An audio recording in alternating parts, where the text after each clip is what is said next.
o discurso considerado não só no meio cristão, mas em toda a história, inclusive de forma geral, na humanidade, como o discurso mais bonito da história, que é o Sermão do Monte, mais profundo. E nós vamos ver, o Sermão do Monte fica do capítulo 5 ao capítulo 7 de Mateus, mas a gente vai ver só a introdução, os 12 primeiros versos.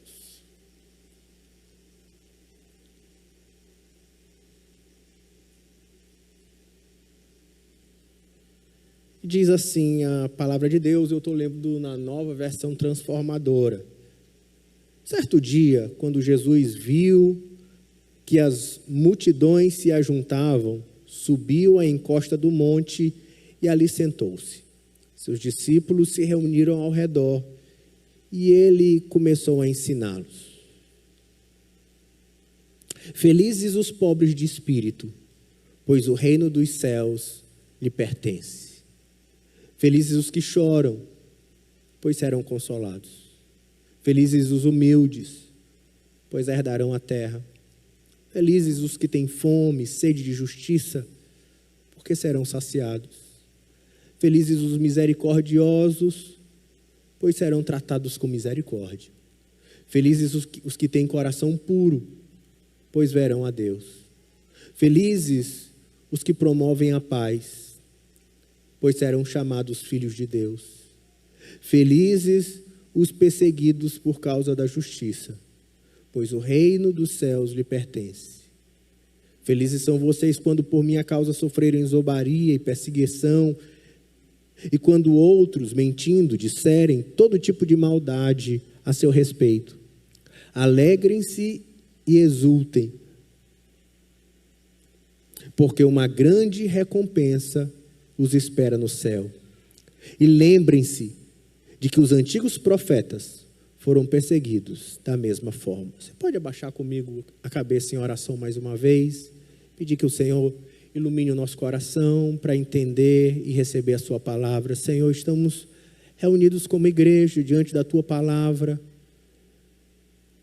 E a nossa oração, Senhor, é que o Senhor ilumine os olhos do nosso coração e nos traga entendimento profundo da tua revelação, da tua palavra, entregue pelo Senhor a nós, que é lâmpada para os nossos pés, luz para o nosso caminho, e que aqui nos ensina hoje o caminho para uma vida feliz, nos ensina, nos convence e nos transforma em uma vida que resplandece a felicidade do reino.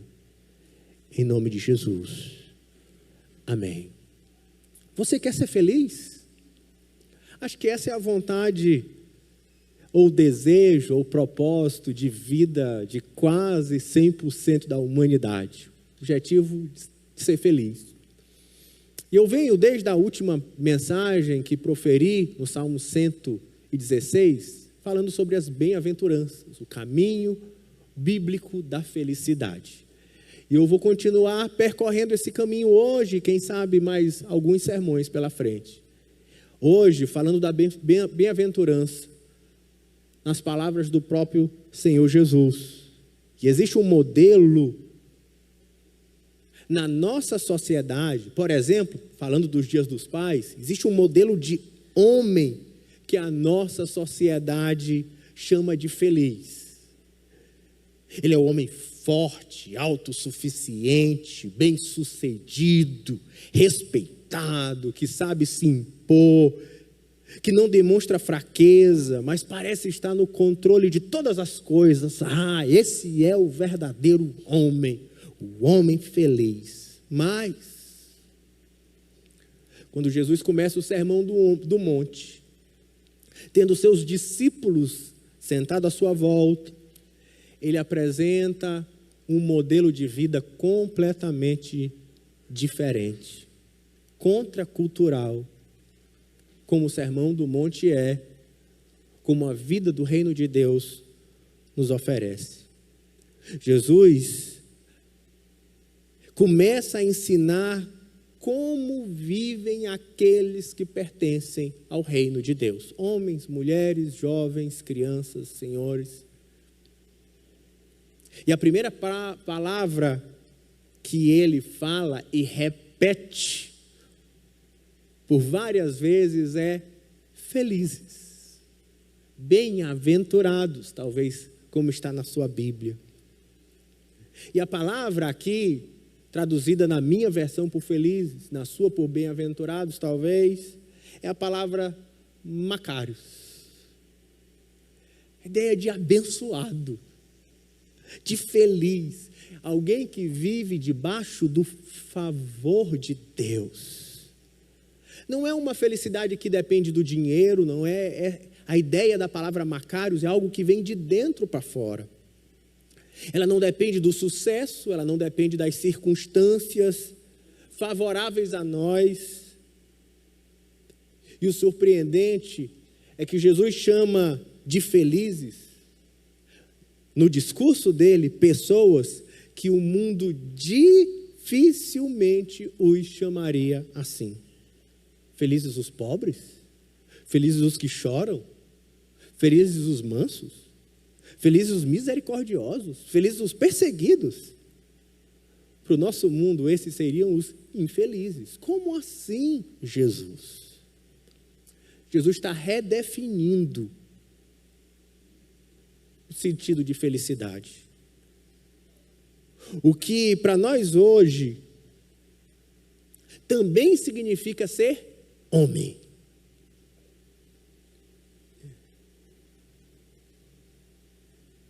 E se a verdadeira paternidade é expressar a paternidade de Deus, se a verdadeira hombridade é expressar a imagem do nosso Senhor Jesus Cristo, então, que tipo de homem Jesus chama de feliz?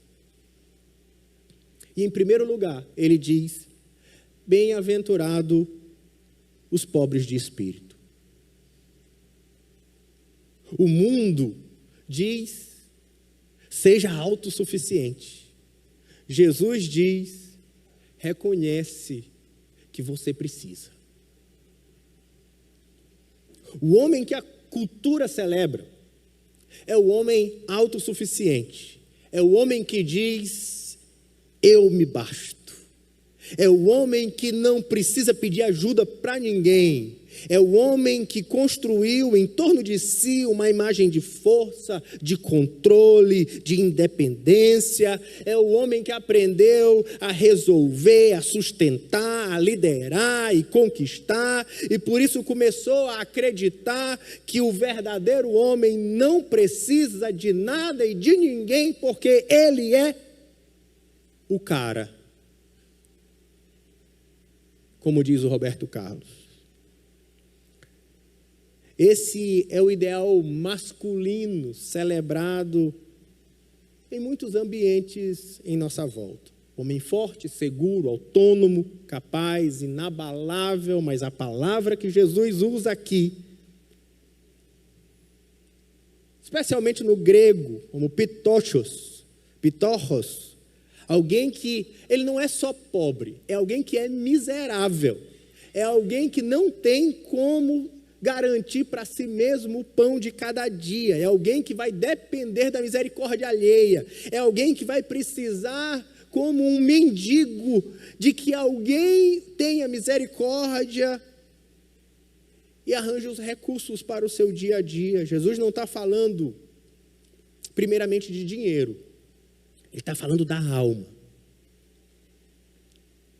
Pobre de espírito é o homem que reconhece-se ou se vê como alguém que tem absoluta necessidade e dependência de Deus. Ele não diz eu me basto, ele diz assim: Senhor, eu estou faminto por ti, eu estou desesperadamente necessitado de ti, Senhor, eu preciso de ti. Eu não me basto, eu não sou nada sem o teu cuidado, sem a tua provisão. É um homem dependente. sobretudo de Deus. É um homem que diz: preciso de Deus para vencer meu pecado, preciso de Deus para amar minha esposa, preciso de Deus para criar os meus filhos, preciso de Deus para permanecer fiel ao Senhor e aos meus valores.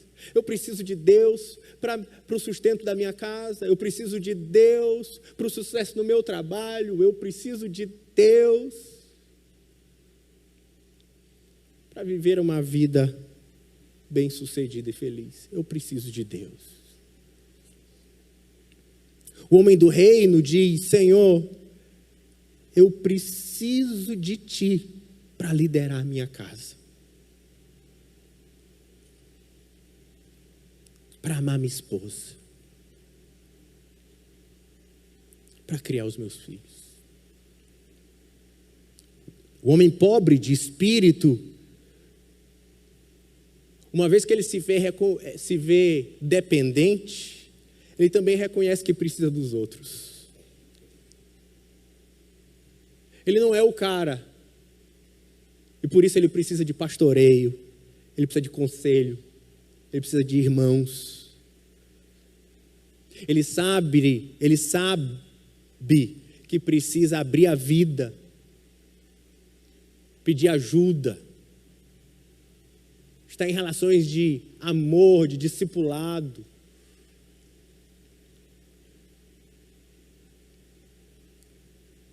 Um homem do reino, ele não confunde masculinidade com isolamento,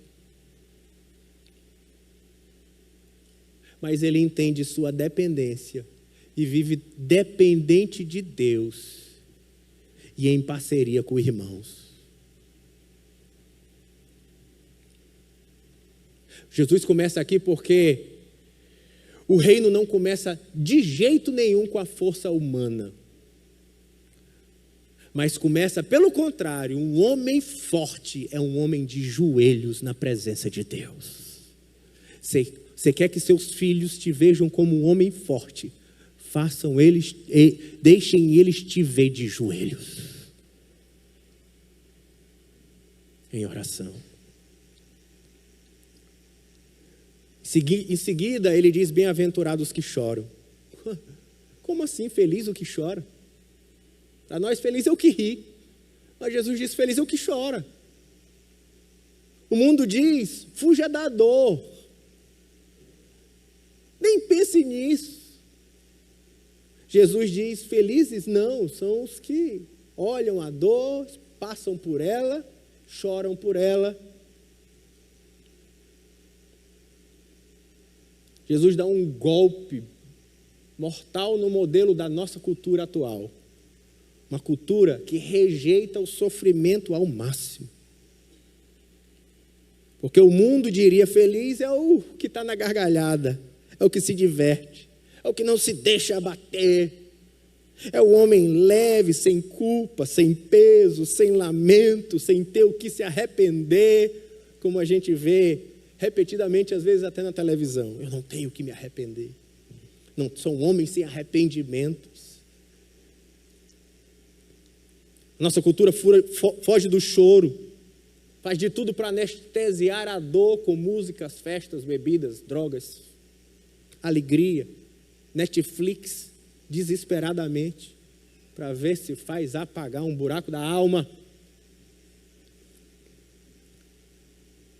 Com viagens atrás de viagens para fugir do mundo real, que faz ele encarar seu próprio coração. O homem do nosso tempo aprende a esconder o pecado, a maquiar a alma, a rir de tudo, a se entreter com tudo, porque ele não quer parar para encarar a si mesmo, para encarar a realidade, para olhar para as dores do mundo. Mas Jesus diz: quanto mais você tenta ser feliz assim, mais você cai na infelicidade. Você quer ser feliz? Chore. Feliz é o que chora. Porque o homem aprendeu ouvindo dizendo, o homem que é homem não chora. Jesus diz, o homem de verdade é o que chora. O homem feliz é o que chora. Mas ele chora por quê? Chorar pelas coisas certas. Não é chorar porque minha mãe não fez o misto. Porque minha esposa não está deixando eu jogar videogame até 3 horas da manhã. Não, não é isso. Chora por quê? Chora pelas coisas certas. Ele chora porque ele para olhar para si mesmo e se vê pecador. E ele lamenta e chora diante de Deus os seus pecados, a sua própria fragilidade. Ele não tem vergonha de ter medo, sim, que é normal, medo do pão de cada dia, medo de não suprir a sua casa. E ele entra na presença de Deus e chora, como alguém que se vê pobre. A reação natural é ele chora, mas ele chora na presença daquele que pode os consolar, que pode suprir, que pode ter misericórdia dele. Feliz é o que chora, porque ele sabe que se ele chorar na presença de Deus, ele vai encontrar consolo que vem do Senhor. Ele chora pela condição do mundo, ele chora pelas dores à sua volta, pela fome, pela tragédia, pela desgraça, pela realidade que o Brasil, que a sua cidade, que os seus amigos vivem. Ele chora na presença de Deus. E ele diz, feliz é alguém que sabe, aceita olhar para as dores do mundo e chorar por elas na presença do Senhor.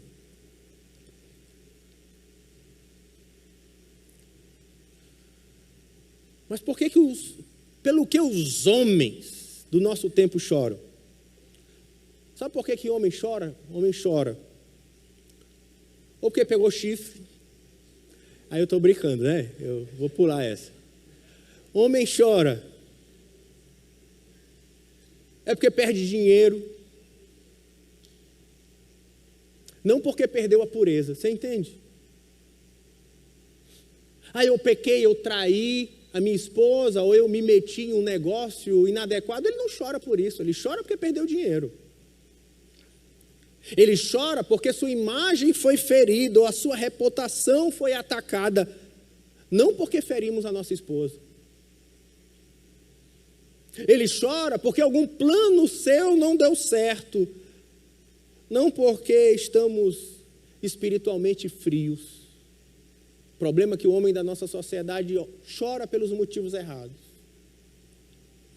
Mas o homem do reino, ele chora porque ele não banaliza o pecado, ele não banaliza as rachaduras que o pecado fez na sua vida, na sua família, na sua sociedade. Ele reconhece, ele confessa, ele pede perdão, ele busca restauração, e ele faz isso com lágrimas nos olhos, ele chora.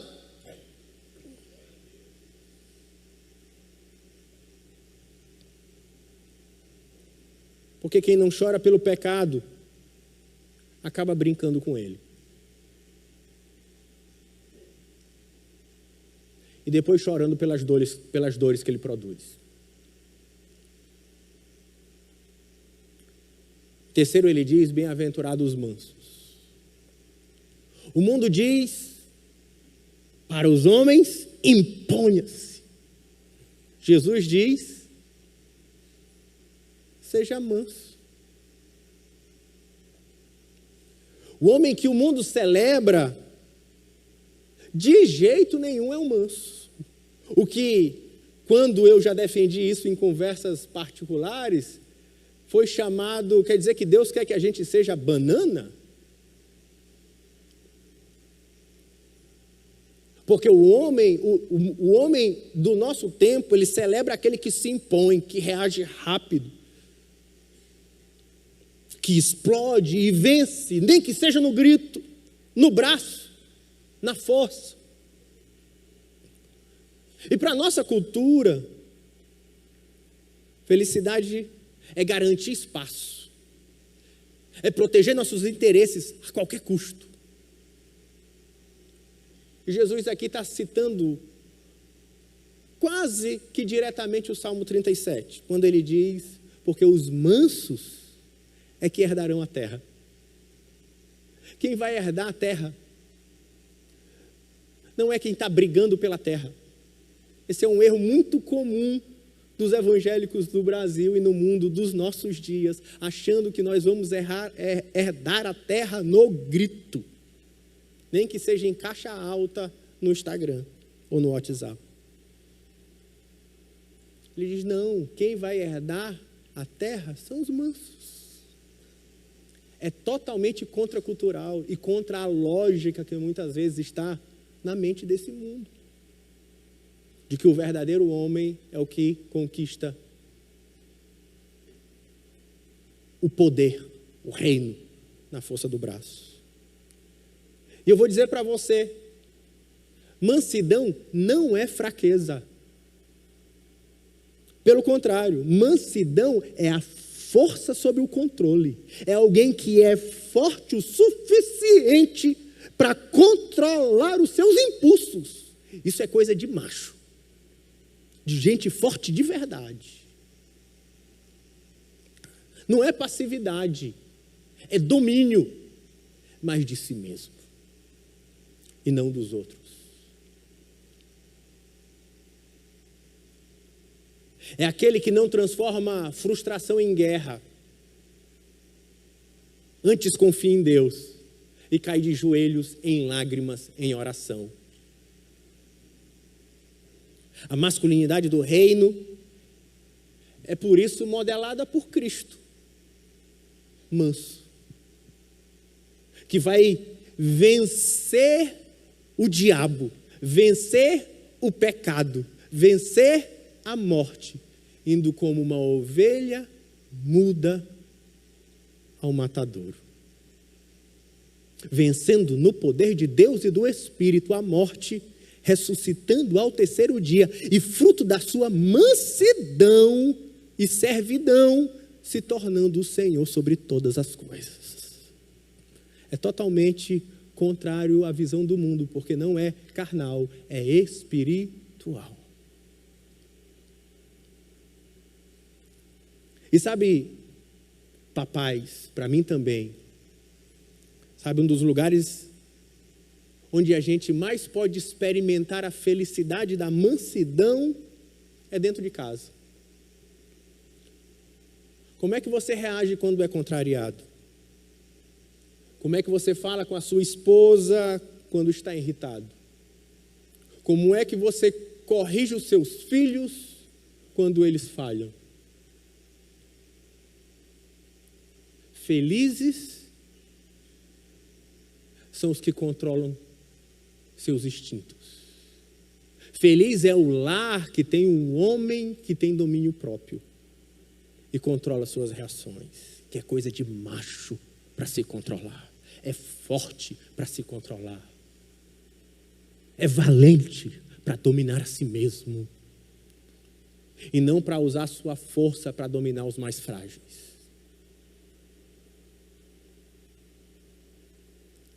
Homem manso lidera sem esmagar, protege sem controlar, corrige sem humilhar. A sua família deve te liderar por respeito, não por medo da sua força, por admiração, não por constrangimento. Essas são as famílias felizes, e esse é o homem feliz. Ou a mulher feliz.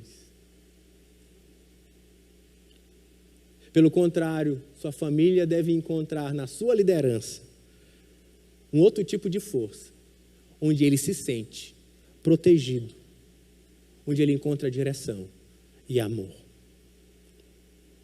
Autocontrole é força. Mansidão não é passividade. É dominar a si mesmo. Os mansos parecem perder, mas ele termina dizendo que os mansos, eles vão perder? A gente vai perder se a gente não fizer alguma coisa, vamos pegar em armas, vamos levantar as guerras. Ele diz, não, são esses os mansos que herdarão a terra. Talvez a gente precise aumentar a nossa fé e dizer: Senhor, aumenta a nossa fé. Depois, quarta bem-aventurança, ele vai dizer: bem-aventurados os que têm fome e sede de justiça. E todo homem tem sede e fome de alguma coisa. O homem que a cultura celebra é um homem que tem apetites fortes. Apetite de sucesso, sede de reconhecimento, fome por dinheiro, por prosperidade, sede por prazer, às vezes fome por respeito, sede por aprovação, fome de status, sede de vencer. Está no DNA do homem dessa cultura, o homem vencedor, cheio de apetites. E o problema não é ter apetites, pelo contrário. O Senhor Jesus diz que homem mesmo, ou qualquer cidadão do reino, homem ou mulher, ele tem que ter mesmo esse brio, essa fome, essa sede, mas pela coisa certa. E a gente tem que ter sede de quê? Jesus pergunta qual é o apetite da sua alma.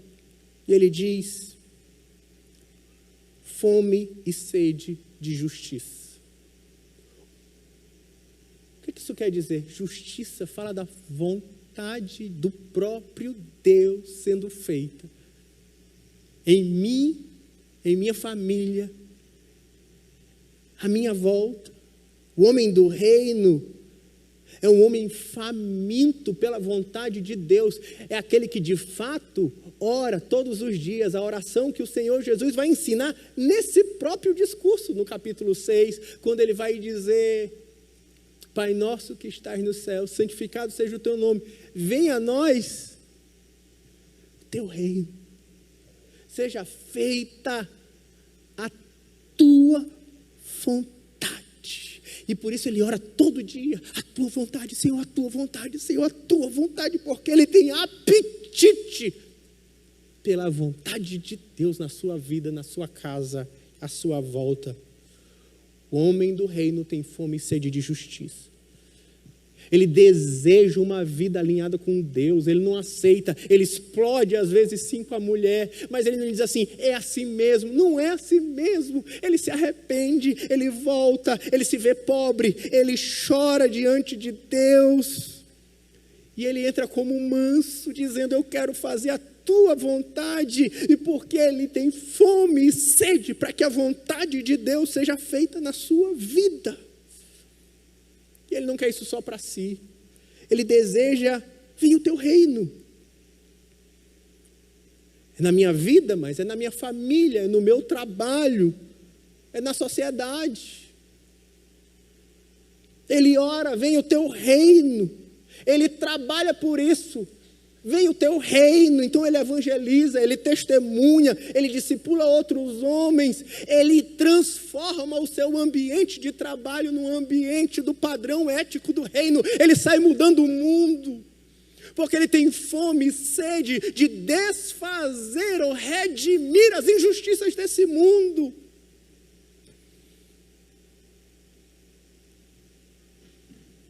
Por isso, algumas coisas um homem de Deus ele faz, ele assume a responsabilidade espiritual da sua casa.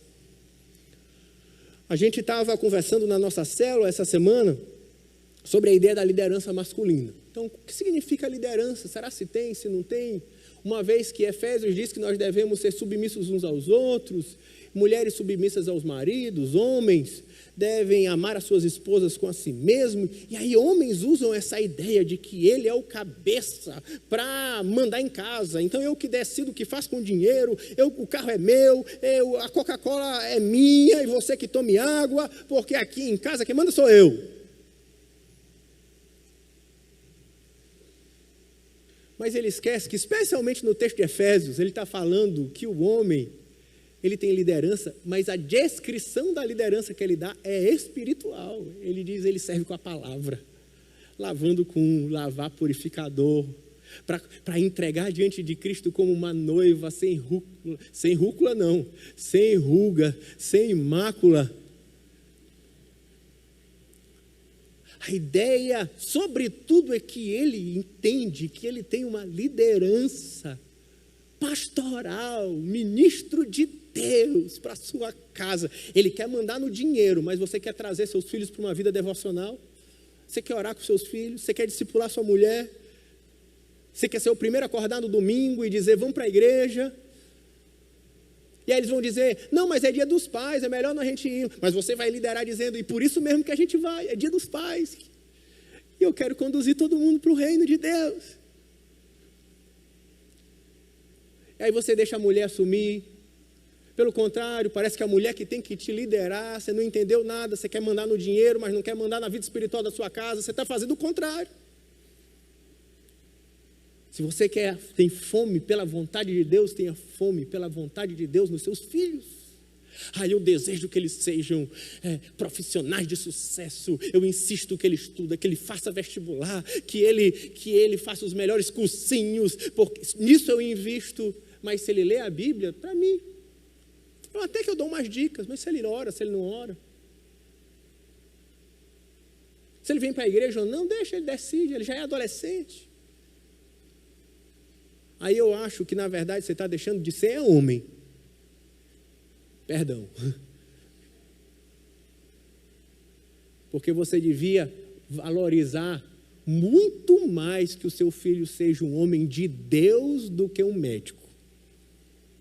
Um homem de Deus do que um juiz. Um homem de Deus do que um engenheiro. Porque você vai prestar contas diante de Deus dessa liderança que Ele te deu.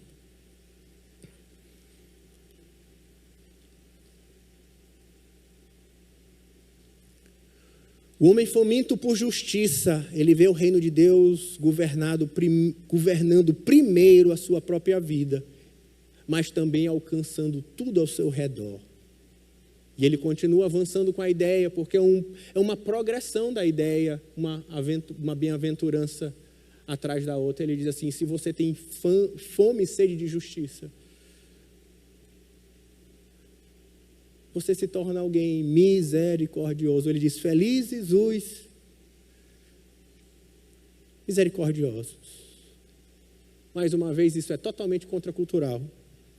A ideia do homem da nossa sociedade é do homem durão. É o homem que não demonstra compaixão. É o homem dos filmes. É o Rambo. Rambo só fala com o pessoal da década de 70, né? Eu não sei na década de agora qual que seria o super-herói, porque eles estão todos muito estranhos. É o que não volta atrás, é o que não acolhe fraqueza, é o que trata erro com frieza. Só que esse homem, ele confunde firmeza, que é própria de um homem sério, de uma mulher, com dureza, é outra coisa. Ele confunde justiça com rigidez. Ele confunde autoridade com a ausência de graça. E ele esqueceu de olhar para Deus para ver como essas coisas funcionam. Mas Jesus diz que felizes são os misericordiosos. E misericórdia não é sentir pena. Tadinho. Não é isso. Misericórdia é você agir na direção do miserável. Ao pé da letra seria isso. Mas interessante. Sabe por que ele está dizendo que feliz é o que age na direção do miserável? Porque, antes de tudo, o Sermão do Monte começa com um homem que olha para si mesmo e vê para si miserável. Então, como é que eu vou olhar para o outro me achando melhor do que ele? Quem sou eu para achar que eu sou melhor do que você ou do que melhor do que qualquer um? Porque eu olho para mim, eu sei que eu sou um pobre de espírito. Eu olho para mim e choro. Eu olho para mim e tenho fome e sede de que Deus mude tudo em mim. Como é que eu vou querer me arvorar como um santarrão para cima de alguém? Mas pelo contrário, agora eu reparto misericórdia. Misericórdia é compaixão em movimento. É alguém que vê, que sente e que age na direção dos necessitados. Misericordioso, ele acolhe o que sofre, socorre o necessitado, cuida do oprimido, enxuga as lágrimas do que chora. Ele foi recebido pela misericórdia de Deus e ele se torna misericordioso como instrumento de Deus. Como estamos no Dia dos Pais, isso começa bem pertinho. É alguém que percebe a esposa. Eu sei que isso às vezes não é natural para o homem. O homem quer chegar em casa e ligar a caixa do vazio, né? Ele não olha ninguém, não consegue perceber que a filha está triste, que o filho não está bem. Ele não consegue ver que a mulher está chateada, né?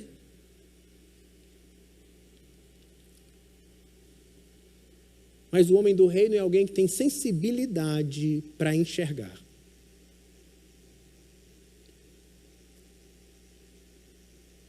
Para ver a dor que está acontecendo dentro da sua casa.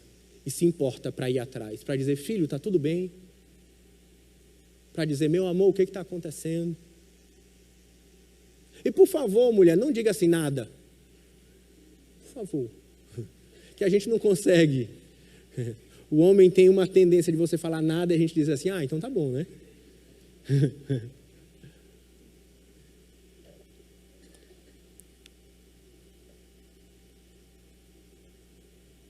Mas o homem do reino, ele vê, ele sente, ele age. O homem, ele não foi chamado só para prover dinheiro e proteção, ele foi chamado para prover presença. Nós não amamos a presença de Deus, o Pai. Cuidado, proteção. Eu tomei uma decisão recente, e não é uma coisa formal, não é dita, mas, por exemplo, Rafinha resolveu treinar tênis de mesa. E eu vi naquilo uma oportunidade de a gente gastar tempo junto, ter uma coisa em comum. Eu vou, às vezes, com uma preguiça danada de ir para o tênis de mesa. Mas eu não vou pelo tênis de mesa, até porque ele joga muito melhor do que eu. Eu vou para jogar com ele. Ou para estar juntos, mesmo que a gente não jogue juntos, mas para estar juntos, fazendo uma coisa em comum. É presença. Não é só dar a raquete. Eu já dei a raquete. Não, ele não precisa da raquete, ele precisa de você.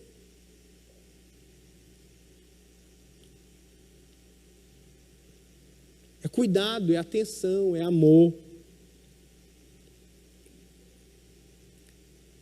E quando a gente é misericordioso, isso fala da maneira que nós tratamos as pessoas.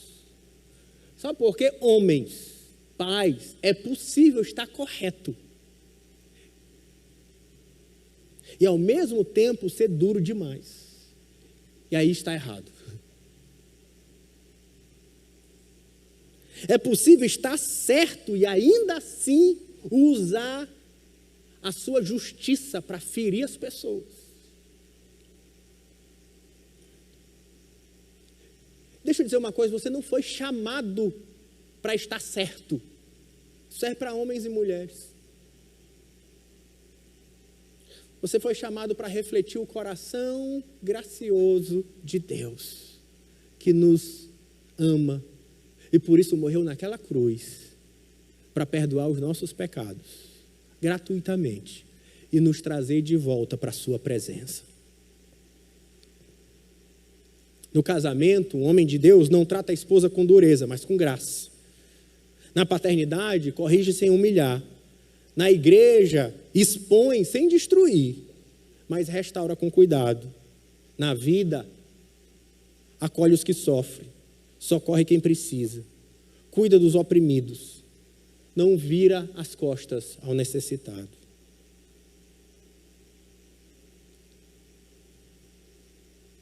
Porque ele mesmo foi alcançado pela misericórdia, e quem sabe o quanto foi perdoado, aprende a tratar os outros com graça. O sexto, então, é bem-aventurados os limpos de coração. Esse caminho progressivo de olhar para si mesmo, se ver como uma parede rachada, que não adianta só passar uma pintura em cima, porque vai aparecer a rachadura de novo. Não adianta maquiar as trincas, porque precisa resolver na fundação.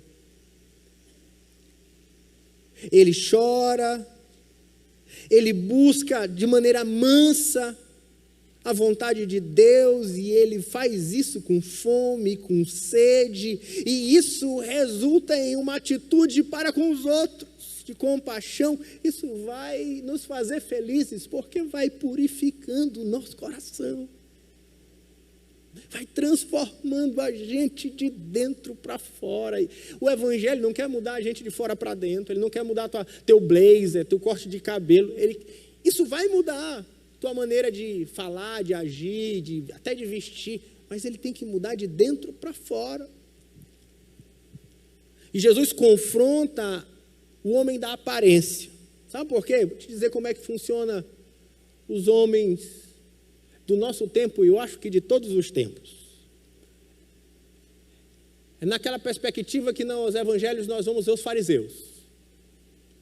Ele vai dizer assim, talvez não perto de você, lá em outra cidade, do Estreito de Mosquito para lá. Ele vai dizer assim, todo homem faz isso. Todo mundo trai. É coisa de homem. Todo homem olha pornografia. Isso é coisa de homem. Todo homem tem segredos. Não tem problema ter segredos, desde que a sua mulher não descubra. Essa é a lógica. Por aí. Mas Jesus não está preocupado com a sua aparência. Jesus não está preocupado apenas com aquilo que pode danificar a sua reputação. Jesus está olhando para o coração. E esse é o tema do Sermão do Monte, do capítulo 5 ao 7 todo. É Jesus aqui falando diretamente o Salmo 24, que é o Salmo que diz, como subirá ao monte do Senhor, a ideia do reino. Ele diz, aquele que é limpo de mãos e puro de coração. O homem do reino é o mesmo do púlpito. O homem do reino, ele é o mesmo na igreja e o mesmo no trabalho. Ele é o mesmo em casa e ele é o mesmo sozinho. Ele é o mesmo com a família e é o mesmo com o celular na mão quando ninguém está perto. Ele não vive uma vida dupla, ele é íntegro de coração. E a palavra íntegro, ele é inteiro. A palavra íntegro significa é inteiro, ele não é quebrado, ele não é dois, ele não é dividido, ele é só um em qualquer lugar. Na igreja, no trabalho, na família, ou no lazer.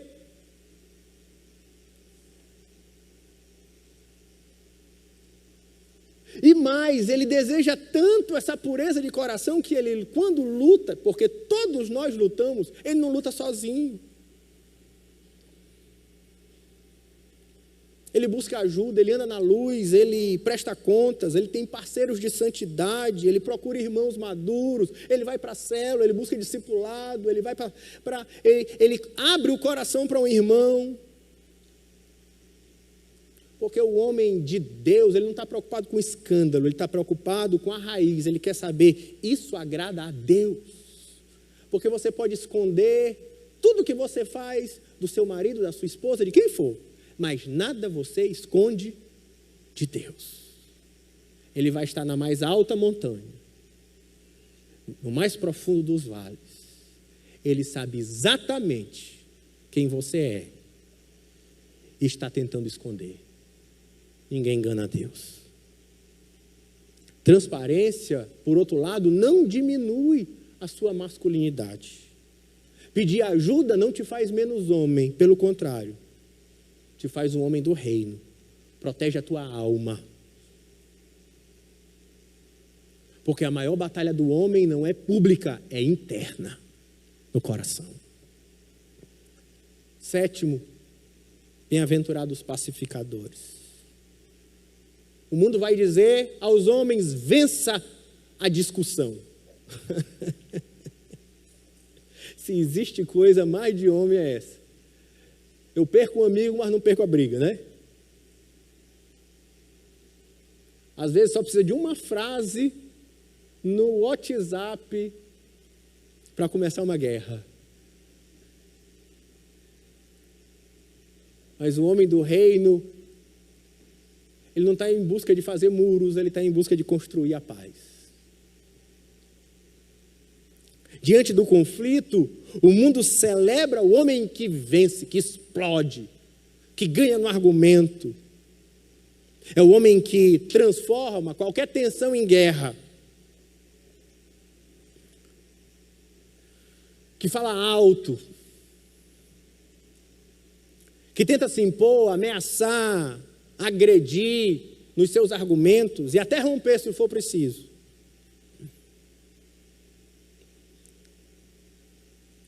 É aquele modelo do não leve desaforo para casa. Quem foi educado assim, né? Se você apanhar na rua, vai apanhar na rua e vai apanhar de mim quando chegar em casa.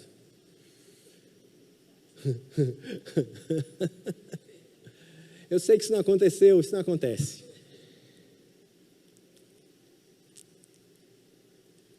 É aquele que vai vencer a discussão a qualquer custo, mesmo que perca a amizade, mesmo que perca a relação, mesmo que eu faça calar o outro, mesmo que eu tenha que incutir o medo. O que adianta você vencer a discussão com a sua esposa e perder a sua esposa? O que adianta ganhar no argumento e perder no relacionamento? Bem-aventurado o que junta, não o que separa, o que pacifica, não o que cria guerra, o que constrói pontes, não o que ergue muros. Felizes são os pacificadores. E pacificador, deixa eu explicar uma coisa para você, não é fugir do conflito. Não vou discutir esse assunto para não ter briga. Não é isso. Jesus não fugiu do conflito. Pelo contrário, ele caminhou para o conflito. Mas o conflito para ele o levaria para a cruz. Por isso que um homem deve amar a sua esposa como Cristo amou a igreja e deu a si mesmo como oferta. Não é fugir do conflito.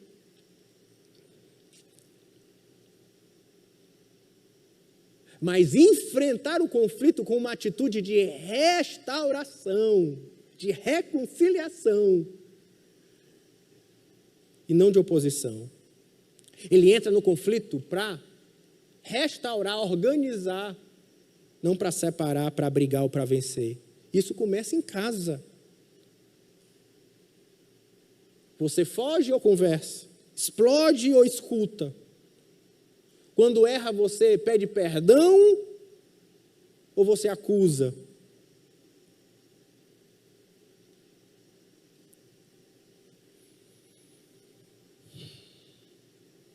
Você precisa tratar o problema, mas tratar do jeito certo. Com a verdade, mas não precisa de dureza. Com firmeza, mas não precisa de brutalidade. Com graça. Mas graça não é omissão. Porque ele domina a si mesmo e protege o próprio ego. Protege o relacionamento. Ele não quer vencer a discussão, ele quer restaurar a pessoa. O homem maduro, ele não quer vencer a esposa, vencer os filhos. Ele quer conciliar a família. Por último, bem-aventurados os perseguidos por causa da justiça.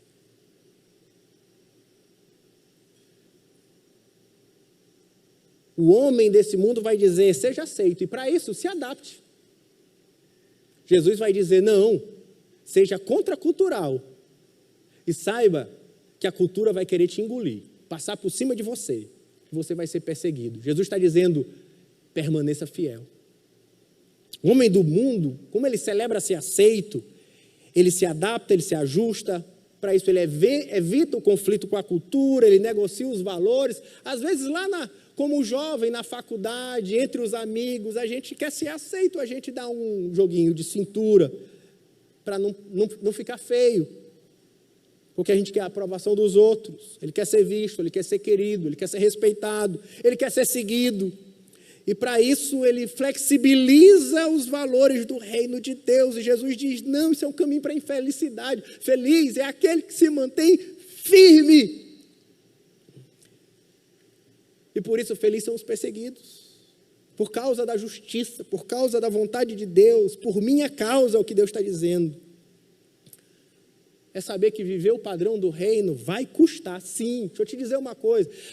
Por aí estão dizendo, seja cristão, que tu vai ser amado, tu vai ser rico, tu vai ser poderoso. Deixa eu te dizer uma coisa, seja cristão e tu vai ser perseguido, não vão gostar de você, vão falar mal de você. Se quiser ser cristão, é assim. Não tem como falar outra coisa. É o que Jesus está dizendo. Mas é assim que é feliz, não é o dinheiro, não é a Ferrari, não é a primeira classe, não é. É com Deus no coração que você vai ser feliz na econômica, na cadeira 38 que não reclina, vai cheio de felicidade na alma.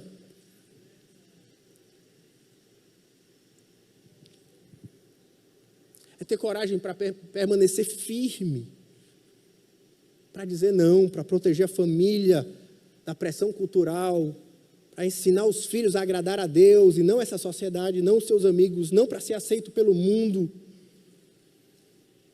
Não é fácil, eu sei.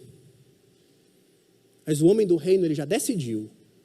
É melhor desagradar o mundo do que entristecer a Deus, do que desagradar a Deus. Por isso eu concluo hoje, esse Dia dos Pais, falando sobre o que o mundo precisa. Deixa eu dizer uma coisa, e você concorda comigo, o mundo precisa de homens de verdade. Homens no padrão do Evangelho, homens à imagem de Cristo. E o próprio Cristo redimiu essa masculinidade. O mundo diz, seja autossuficiente, Jesus diz, dependa de Deus. O mundo diz, não chore, Jesus diz, quebrante-se. O mundo diz, imponha-se, Jesus diz, seja manso. O mundo diz, busque sucesso, Jesus diz, busque justiça. O mundo diz, endureça, Jesus diz, seja misericordioso. O mundo diz, preserve sua imagem, Jesus diz, cuide do coração.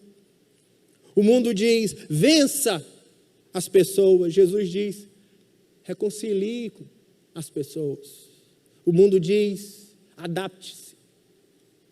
Jesus diz, permaneça fiel.